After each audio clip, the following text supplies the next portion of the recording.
The survey team split at mile marker 8, which is where I need to start, because that's where I made the decision that I can't take back. And everything after marker 8 is the part I have to live with. My name is Davis Boone. I'm a post-storm damage assessor for an independent adjusting firm out of Baton Rouge.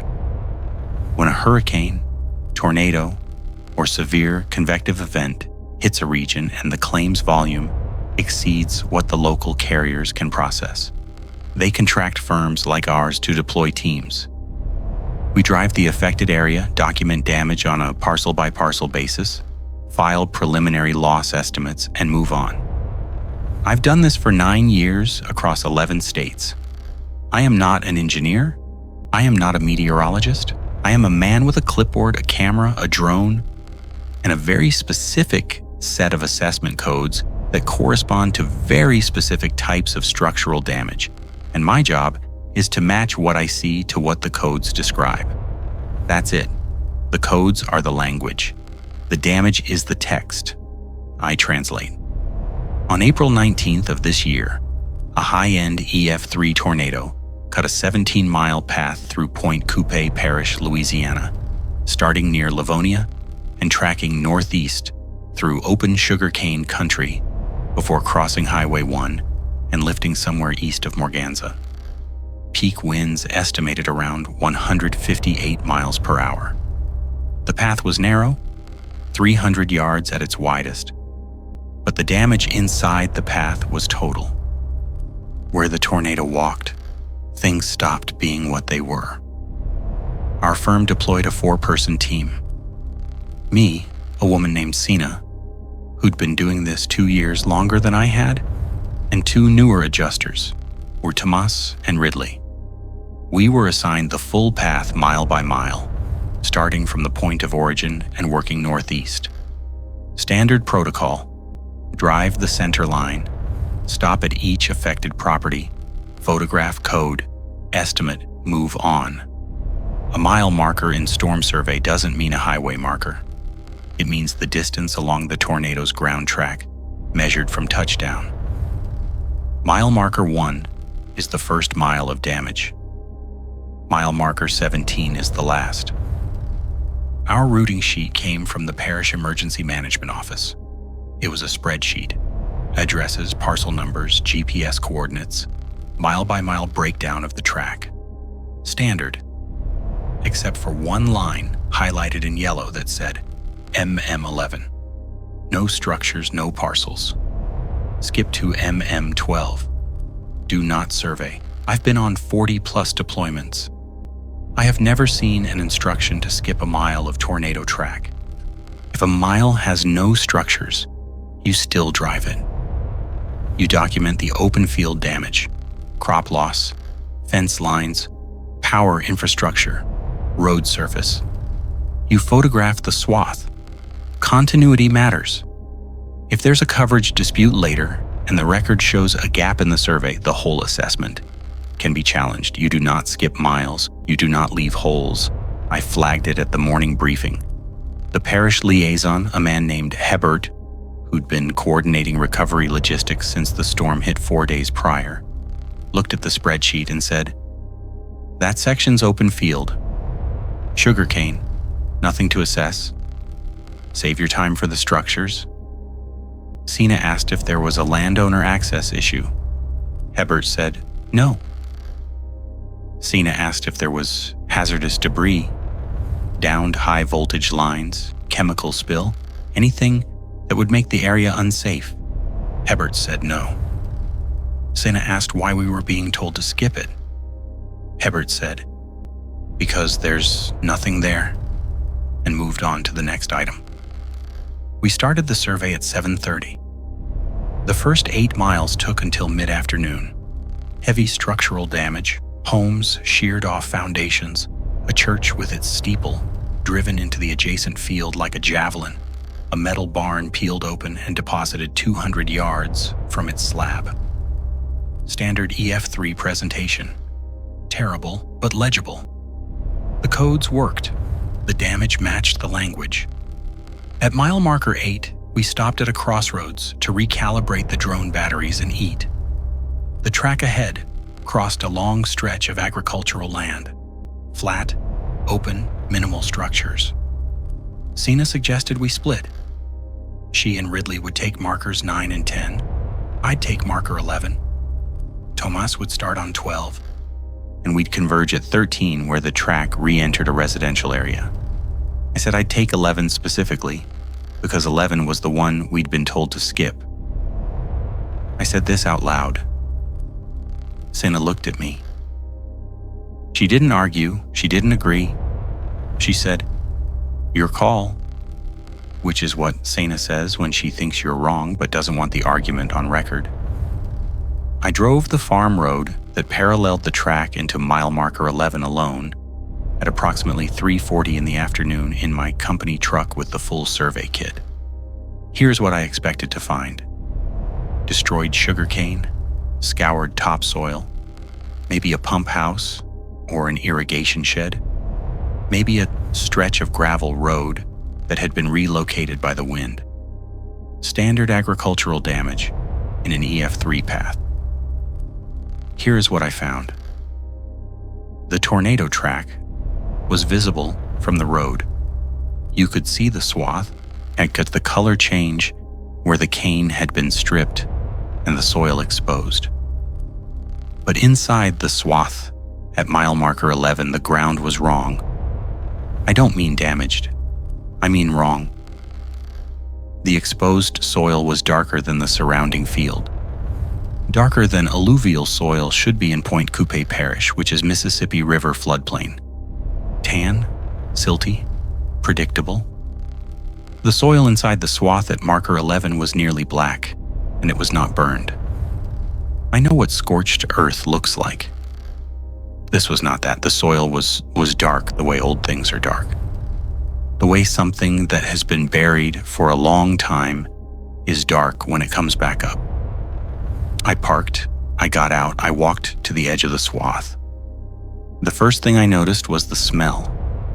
Not decomposition, not chemical. Something mineral and deep, like well water from a very old aquifer. Or like the air inside a limestone cave. That cold, clean, ancient smell that doesn't belong on a flat agricultural plain in southern Louisiana. The second thing I noticed was the foundation inside the swath, where the tornado had scoured the topsoil down to a depth of maybe 18 inches, which is within normal range for a high-end EF3. There was a foundation. Concrete, rectangular, approximately 40 by 60 feet, with what appeared to be interior partition walls rising 6 to 8 inches above the current soil grade. The concrete was not modern. It was not reinforced. It had the aggregate texture and color of pre-1940 rural construction. River gravel and Portland cement mixed thick. Poured by hand, finished rough. A foundation, buried under 18 inches of alluvial deposit, in the middle of an active sugarcane field, in a section the parish had designated as having no structures and no parcels. I photographed it. I walked the perimeter. The foundation was intact. The tornado had cleaned it the way a pressure washer cleans a driveway, stripping the overburden and leaving the structure exposed.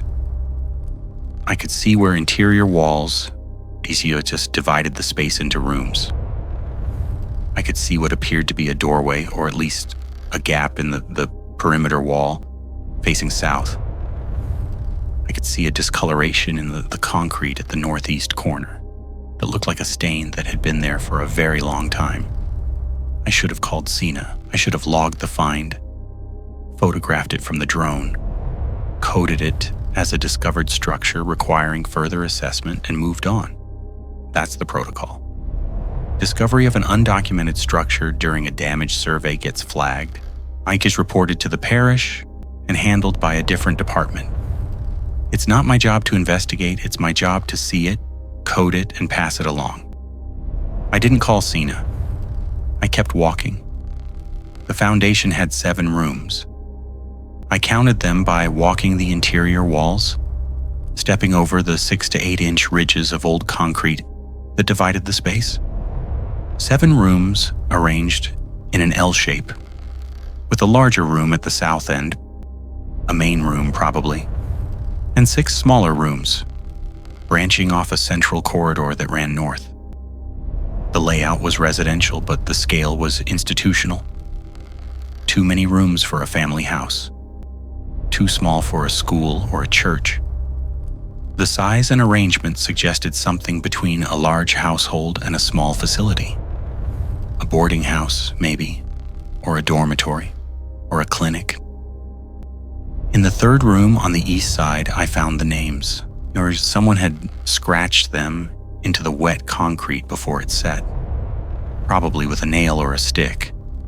They were shallow, maybe 1/8 of an inch deep, and they had been buried under 18 inches of soil for what I estimated was at least 70 years, based on the deposition rate of alluvial sediment in this part of the floodplain.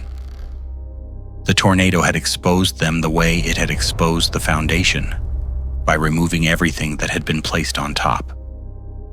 I counted 14 names. Some were legible, some were partially eroded.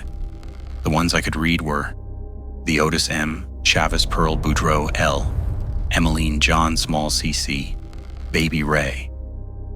There were 6 others I couldn't fully make out. The scratching was consistent, same depth, same tool, probably same hand. Someone had written 14 names into the floor of this room before the concrete dried, and then the room had been buried, and then a sugarcane field had been planted over it, and then the parish had recorded the parcel as agricultural land with no structures, and then someone had highlighted a line on a spreadsheet in yellow and told us to skip it. I photographed every name. I photographed the foundation from the air with the drone. I took GPS coordinates. I logged everything in my survey tablet under mile marker 11. I did my job. And then I did something else. And this is the part I need to tell you about, and this is the part that I can't take back. I called the parish assessor's office, not Hebert, the assessor's office directly. I asked for historical parcel records for the coordinates I was standing on. The woman on the phone, her name was Denise, pulled the current record. Agricultural single owner, no structures, i.e. continuously farmed since at least 1970. I asked her to go back further.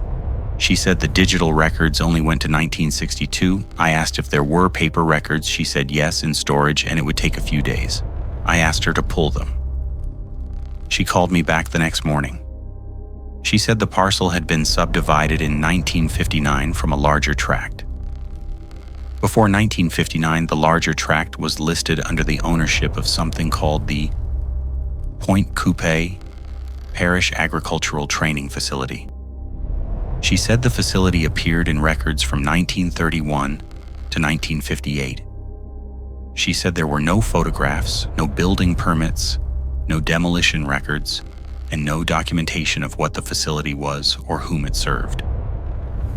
She said the name disappeared from parish records in 1959, and the land was transferred to a private owner for $1. $1.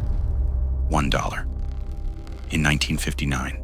Here for a parcel with a foundation that had 14 names scratched into its floor.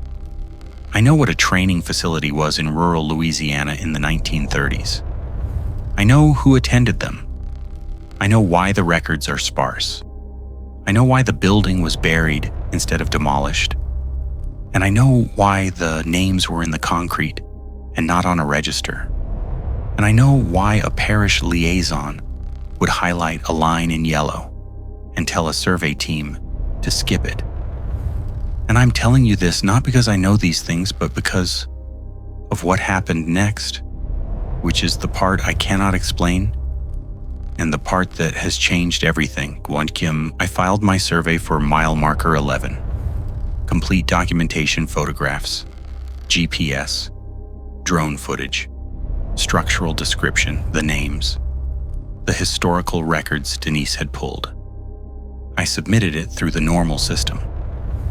The system accepted it, or the file uploaded. The record was created. Mile marker 11, like every other mile, had its documentation. 2 days later, Sina called me. She said, "Davis, what did you put in the marker 11 file?" I told her. She said, "I'm looking at the file. There's nothing in it." I pulled it up on my tablet. The file was there. Marker 11. I opened it. The photographs were there. The drone footage was there. The GPS coordinates were there. The description was there. Everything I'd entered was present, time-stamped, geotagged. Sina sent me a screenshot of what she was seeing. The file on her screen was empty, not deleted, empty. The file existed. It had a creation date and a timestamp, and my name on it. But every field was blank. Every photograph was a white frame. The drone footage was a black screen. The GPS coordinates read 0.0000, 0.0000. I sent her my screen. She confirmed. On my device, the file was complete. On hers, it was empty. We had Tomas and Ridley check. Empty on both. I had Denise at the assessor's office check the historical records she'd pulled for me. She said she had no record of my call. She said the parcel, at those coordinates, had no history prior to 1970. I drove back to mile marker 11 that afternoon. The foundation was still there, exposed, visible, real. I stood on the concrete and I could read the names and I could feel the partition walls under my boots. I took new photographs. I shot new drone footage. I uploaded them to the server from the field. I called Sina while the upload was running. She watched the file in real time. She said, "I see the upload indicator. Files are populating." Pause. "Davis, they're blank. They're uploading blank." I was like, "I can see the file sizes. They're correct. They're the size of real photos. But the images are white, all of them." I looked at my camera. I opened the gallery. The photos were there, the foundation, the names. Clear, properly exposed, high resolution. I turned the camera screen toward the foundation and took a photo of the screen showing the photo. I uploaded that. Sina said, "I see it. It's a photo of your camera screen. The screen is white." I was standing in a field in Pointe Coupé Parish, Louisiana, looking at a photograph of a foundation that I could also see with my eyes. And my colleague, 40 miles away, was looking at the same photograph and seeing nothing. I need to explain what happened over the next 3 days. Because the next 3 days are when I made the choices that I can't reverse. And the choices didn't feel like choices at the time. They felt like the only things a person could do. I called the Louisiana Division of Historic Preservation. I described the site. I gave the coordinates. The woman I spoke to, a field officer named Marin, was interested. She said she'd check the database for any recorded sites in that area. She called back in 40 minutes, no recorded sites. She asked me to email the photographs. I emailed them. She called back again. She said the email arrived, but the attachments were corrupted. Could I resend? I resent. Corrupted again. I uploaded them to a shared drive and sent her the link. She opened the link, downloaded the files, and called me a third time. She said the files opened. She said they were blank. I described the foundation to her verbally. I read her the names. She wrote them down. I know she wrote them down because I could hear her pen. She read them back to me. Theotis, M. Chavis, Pearl, Boudreaux, L, Emmeline, John Small, C.C. Baby Ray.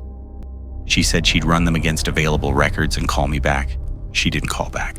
I called her the next day. She said she had no record of our conversation. She asked who I was. I told her. She checked her call log. My number was there, 2 calls the previous day, correct times. She had no notes. She said, "I'm sorry, I must not have written anything down." What was this regarding? I told her again. She wrote the names down again. I heard the pen again. She read them back to me again. I called her the next morning. She had no record of either conversation. That's when I called Sina and told her everything. Not just the file, but the foundation, the names, and the assessor's records disappearing. The preservation officer losing her notes overnight. All of it. I told her on the phone in a conversation that lasted 37 minutes. I know the duration because I checked the call log after. Sina listened. She asked questions. She was thorough because Sina is always thorough. At the end, she said, "Send me everything you have. Not through the system. Email it directly, personal email." I sent it, every photograph, every file, my written notes, Denise's historical records that I'd screenshotted before they disappeared, the whole package. Sina called me the next morning and said, "What did you send me? I got an email from you with 17 attachments, and they're all blank files. What am I looking at?" I asked if she remembered our conversation. Long pause. "What conversation?" 37 minutes. I checked my log. The call was there. Duration? 37 minutes. Sina checked her log. The call was there. Duration 37 minutes. She had no memory of it. She said she assumed it was a routine survey check-in. She couldn't remember a single word I'd said. That's the shape of it. That's what happens. The names, the foundation, the history, I can see it. I can photograph it. I can speak it out loud, and the person on the other end can hear it and write it down and read it back. And then it goes away. Not from me. From them. The information does not stay in any system I transmit it to. It does not stay in any person I tell it to. The photographs exist on my devices and nowhere else. The memory exists in my mind and nowhere else. The names are in the concrete and in my camera and in my mouth. And every time I put them into the world holds them for a few hours and then lets go. I went back to the foundation 4 times. It's still there. The tornado didn't cover it back up. The rain hasn't filled it in. The landowner hasn't plowed it under, Sak. And I checked with the landowner, a man named Bro, who farms 1,200 acres and who, when I asked him about the foundation in his sugarcane field, looked at me with the polite blankness of a man who has no idea what I'm talking about. I drove him to the site. I pointed at the concrete. He looked at where I was pointing. He said, "Dak, that's just the field, man. What am I looking at?" He was standing on the foundation. His boots were on the concrete. He was looking at it and seeing a sugarcane field. I'm the only one who can see it. No, that's not right. The tornado could see it. The tornado found it. The tornado did what tornadoes do. It removed what was on top and showed what was underneath. An EF3 tornado with 158 mile-per-hour winds performed an act of excavation that exposed a buried facility where 14 people were important enough to someone to scratch their names into the floor before the concrete set. And the facility was erased from the parish records, and the land was sold for $1. And the building was buried under 18 inches of floodplain soil, and the sugarcane grew over it, and the world forgot. And now the world is forgetting again, actively, in real time. Every system I enter the information into forgets. Every person I tell forgets. The photographs transmit blank. The files upload empty when the assessor's records revanish. The preservation officer's notes dissolve overnight. The landowner stands on the concrete and sees a field. What I keep coming back to is this. The names are in the concrete. They are physically there. I can touch them with my fingers. Theotis, M. Chavis, Pearl. I can trace the letters someone scratched with a nail or a stick 80-some years ago, and the letters are real, and the concrete is real, and the foundation is real, and the tornado that uncovered them was real, and I am real, and none of that matters. because the information will not stick to anything except me. I filed a formal report with my firm. I printed the photographs, printed them on paper from my laptop, where they display correctly. I mailed the prints to my supervisor in Baton Rouge. He called me. He said he received an envelope from me containing 17 blank sheets of photo paper. I drove to Baton Rouge. I brought my laptop. I sat in my supervisor's office, and I turned the laptop screen toward him, and I opened the photographs one by one. He looked at the screen. He saw the photos. He said, "Whoa, what is that? Some kind of foundation?" For approximately 11 minutes, my supervisor could see the photographs. He looked at them. He asked questions. He leaned forward and read the names off the screen. He said, "Jesus, Davis, this is a hell of a find." He picked up his phone to call the state office. I watched his face change. Not dramatically, not like a person forgetting, like a person whose attention was gently redirected, the way you look away from something without deciding to look away. He put the phone down. He looked at me. He said, "Sorry, what were we talking about?" I pointed at the laptop screen. He looked at it. The photos were still open. His eyes moved across them and registered nothing. "Is this from the Point Coupe survey?" he said. "Looks like you've got some blank files here." 11 minutes. That's the longest anyone has held it. 11 minutes of seeing the foundation, reading the names, understanding what it was, and then the gentle redirection, and then the blank, and then the polite confusion of a man looking at evidence that has already left him. I need to tell you what I've done since then, and I need to tell you what it's cost. Because the cost is the part that matters. I've stopped trying to transmit the information digitally. It doesn't work. I've stopped trying to tell people verbally. It doesn't stay. Or I've stopped trying to involve institutions, agencies, or systems of any kind. They reject the data the way a body rejects an incompatible organ. Instead, I've been doing something else. 3 times a week, I drive to the foundation. I bring a folding chair. I sit in the main room, the large room at the south end, and I read the names out loud. All 14. The 8 I can fully read, and the 6 I approximate from the partial marks. I say them to the air and the dirt and the concrete. I say them the way you'd say the names of people you want to remember, which is carefully and with their full weight. And something has been happening. Not to the foundation, not to the field, to me. Each time I read the names, I know something more about the people they belonged to. Not in a supernatural way, not visions, not voices, not any of the things you'd expect me to say, in the way that you come to know a place by sitting in it. Theotis becomes a man with large hands who worked the cane. M. Chavez becomes a woman who could do figures in her head. Pearl was young. Boudreaux L. had a bad knee. Emmeline sang. John Small was not small. CC never told anyone what the initials stood for. Baby Ray was the last one to arrive, and the first name scratched into the floor. I don't know if these things are true. I have no way to verify them. No record I enter them into will hold them. No person I tell will remember them by morning. But I know them.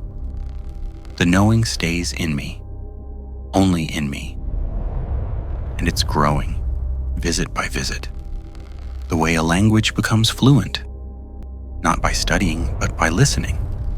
Not by trying, but by being present. And here is what I have to live with. It's the decision from mile marker 8 that I cannot take back. I chose to see this. Santa didn't tell me to go. Hebert told me not to. The spreadsheet told me not to.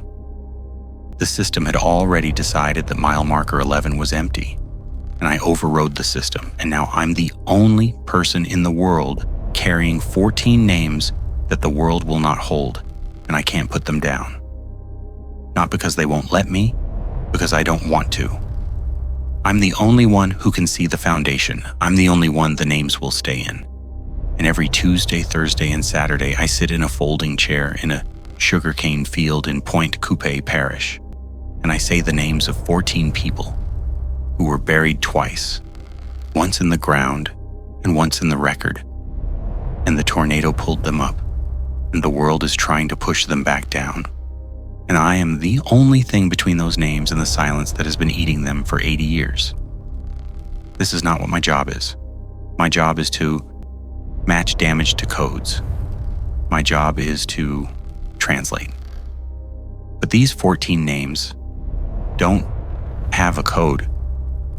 There is no field on my survey form for people who were erased. There is no assessment category for a place that existed and was made to not exist and was found by a storm and is being made to not exist again, while a man sits in it saying names into the air.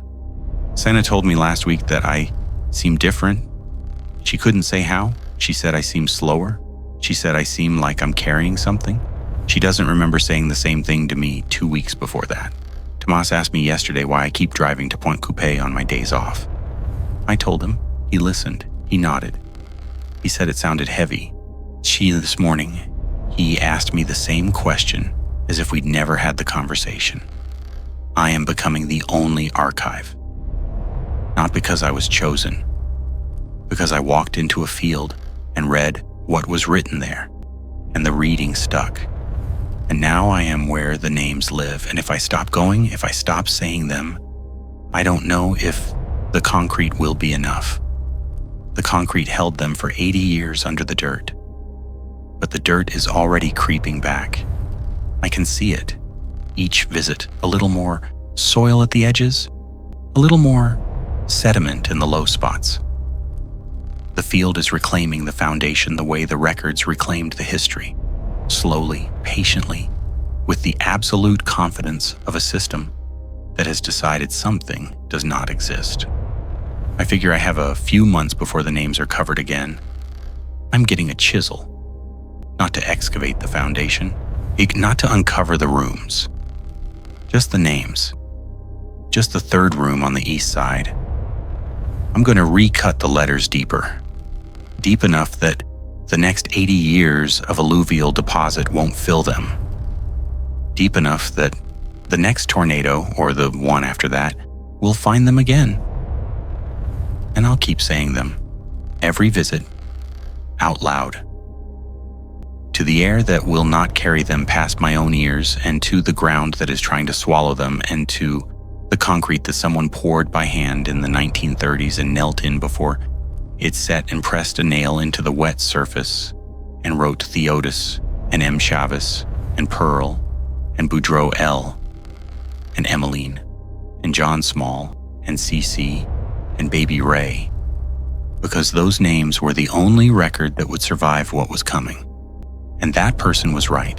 And I am now the same kind of person. It's someone kneeling in a field with a sharp object, trying to make a mark deep enough to outlast the forgetting. The world doesn't want to know about mile marker 11. I know this because I've tested it 43 times across 7 different methods of transmission, and the result is always the same. The world holds it for a few hours and then opens its hands. But I'm not the world. I'm one man with a chisel and a folding chair and 14 names that I will say out loud on Tuesday and Thursday and Saturday for as long as my voice works. And when my voice stops working, I'll write them. And when my hands stop working, I'll think them. And when I stop thinking, the concrete will still be there, under whatever the field puts on top of it, waiting for the next storm that's strong enough to ask the ground what it's hiding. Theodis, M. Chavez, Pearl, Boudreaux L., Emmeline, John Small, C.C. Baby Ray. I'm going back tomorrow. The soil has reached the doorway. I have work to do.